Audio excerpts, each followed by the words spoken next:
how did you come to start the company? Were you inspired by Mark Zuckerberg and Facebook, or is it something that you just thought, wow, that's happening over there, let's do something in Russia similar?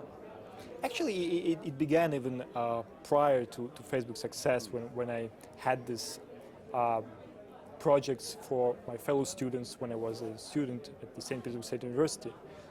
So I had these community projects. We had discussion boards, chats. We had a section where you could exchange materials for your examinations and things like that, the lessons, everything.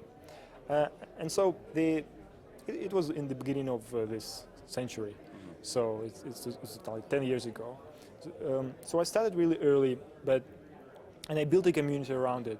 But when I graduated the university at 2006, I realized that I'm not good at supporting projects for students because I'm no longer a student. So what I had to do, I had to create a project for graduates and for young professionals who graduated to this high-profile important universities like St. Petersburg State University, Moscow State Universities, and so on.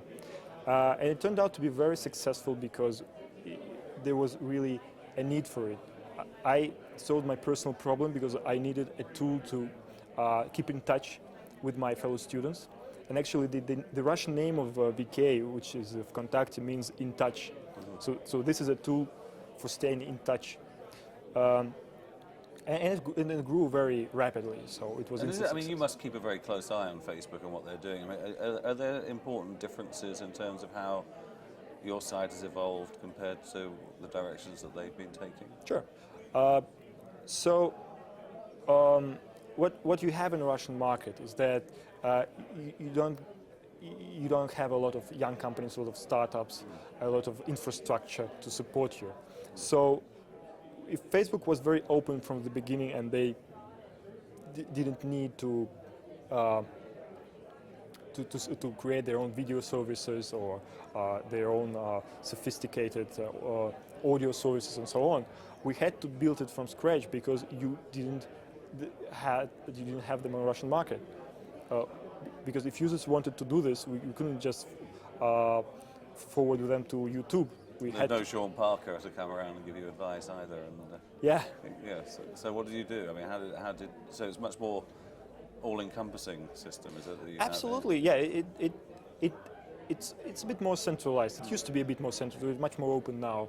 But at some point, VK accounted for 50% of Russian traffic. I'm not sure if it's true right now, but it used to be. But if it's not true right now, it's a good sign, because more and more companies appear and attract traffic on this. And I guess Facebook has evolved to have much more sharing of video, much more like the relationship with Spotify, where people are now sharing what music they're listening to, the news feeds and so forth. I mean, have you found that the experience that you're offering, the various services you're offering your Russian customers, I mean, has that changed dramatically over the last 2 or 3 years, or is it still pretty incremental? Well, actually, yeah, we are very innovative in this. Every month we introduce 7 major improvements to the site, and we announce it loudly. These are the 7 new things of this month.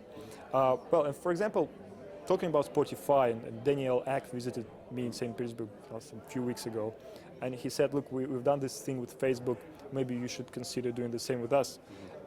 And I said, yeah, it sounds nice, but we already have an audio service of our own because of our history. And then 2 weeks ago, we announced that you could see what your friends are listening to, and you could switch in and you could listen to the songs your friends is listening to, and then when he finishes to listen this one and goes to the next one, you can continue. And this is like a radio, really. And this is something that Facebook only announced. They didn't build it yet. And one of the things that they're a bit slower about this is that when you have a partnership and you have to rely on a third party to do something, this communication costs apply.